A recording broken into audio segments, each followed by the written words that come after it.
Well, we're here with Austin Dillon, driver of the number 3 Chevrolet in the Cup Series. How you doing, man?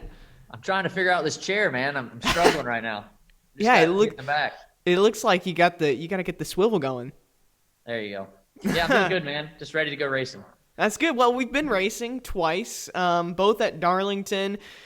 I will say, at least from a race fan perspective, it's been great to see cars back on the track. Has it been good getting back behind the seat of the wheel? It's been amazing.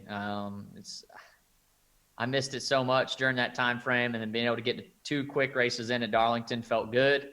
But it just makes you want more. Especially, I was glad for the quick turnaround. I wasn't happy with our second finish at Darlington. We were P20 there, and I thought after Sunday, the 11th place finish, that we'd really go back and capitalize on what we learned. But the temperature drop was 30 degrees, and we didn't do a very good job adjusting to that, and just didn't have the finish we wanted. So Charlotte can't get here quick enough, and we're only 2 days away, I feel like. So looking forward to getting on the track and having a good 600 miles. Yeah, I was curious because you had 2 races basically back to back at Darlington. We're going to do the same thing at Charlotte, racing on Sunday and then Wednesday. How much could you carry over from that first race from a notes perspective? Zero. From Zero. Darlington, it was amazing. We literally took a car that was set up very similar, raised the car a little bit. We just didn't do a very good job of seeing what was going to happen. The track was way tighter for us. Tyler Reddick the same way.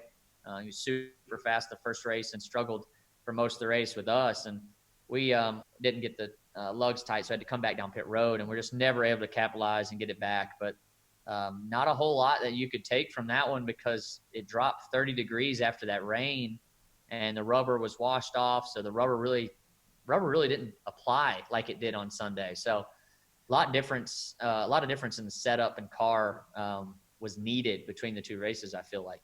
Man, that's amazing, the difference that temperature can actually make. But I've seen on your social medias that, well, you've gotten in shape, it looks like. What's the secret? Can you tell us? Just getting in a routine, man. Having a strong buddy to push you to.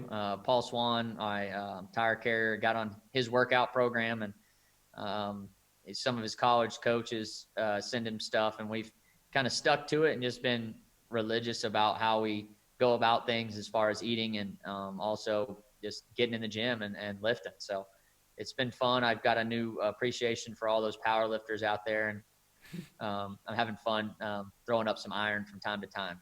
I like that. And you mentioned routine, and really there's nothing routine about the schedule that we're going with. Is it tough to recover? And especially, I guess, I should probably check in back with you after 600 miles at Charlotte, but is it tough to recover from a race and have to jump right back in the race car much sooner than you'd expect?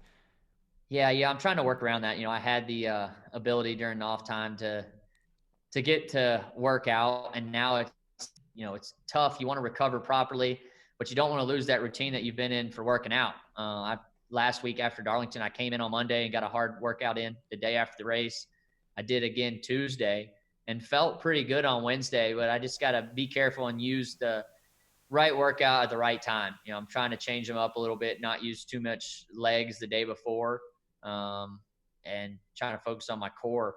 But there's you just got to be smart about how you do it. And 600 miles will definitely be a quick one that you'll have to recover from. But hydration is the best way to do it. And then, I also feel like a good workout after you do it the next day kind of loosens you back up. So, just try and stay as hydrated as I can. Yeah, interesting. I never thought, actually working out would loosen you up. But let's talk 600 miles at Charlotte. One of my favorite weekends for so many reasons, but a great way to pay tribute to those who have served and those who make the ultimate sacrifice.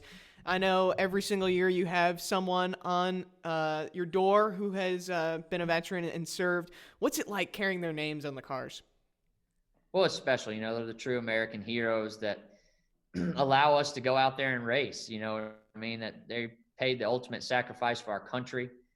Every year we try and represent a seal on our car, and I've met a lot of family members that it's cool to be representing their loved ones out there. It's a special race for all of our military branches. I feel like it's a patriotic race, and it's a fun one to be a part of. And it's awesome to go out there and put on a show for those that have paid the ultimate sacrifice for our country, the real heroes that are a part of all of this, that the reason why we get to race on Sundays. Why is it a SEAL every year? I'm just, I've created a lot of relationship with Navy SEALs. Now, I will say my buddy Tyler Rader is now in the Army, so I'm sure he's going to want us to start representing the Army a little bit. I'll have to talk to him about that. But the Navy, I've just got some buddies that I've met over the years, remained close friends with them, and I kind of let them choose who they want to put on their car. They've had relationships with most of the guys that I put on our car, and we keep it that way. Man, that is really cool. And speaking of kind of giving back and honoring those who served, Pit Stops for Hope, which is a charity that I know you've been involved with for a couple of years. What's it like to give back with them too? Yeah, Ray Wright, who founded Pit Stops for Hope, who also is our pit coach at RCR. I've had a long relationship with him. He was a teacher at my school when I was in high school. He was our gym coach.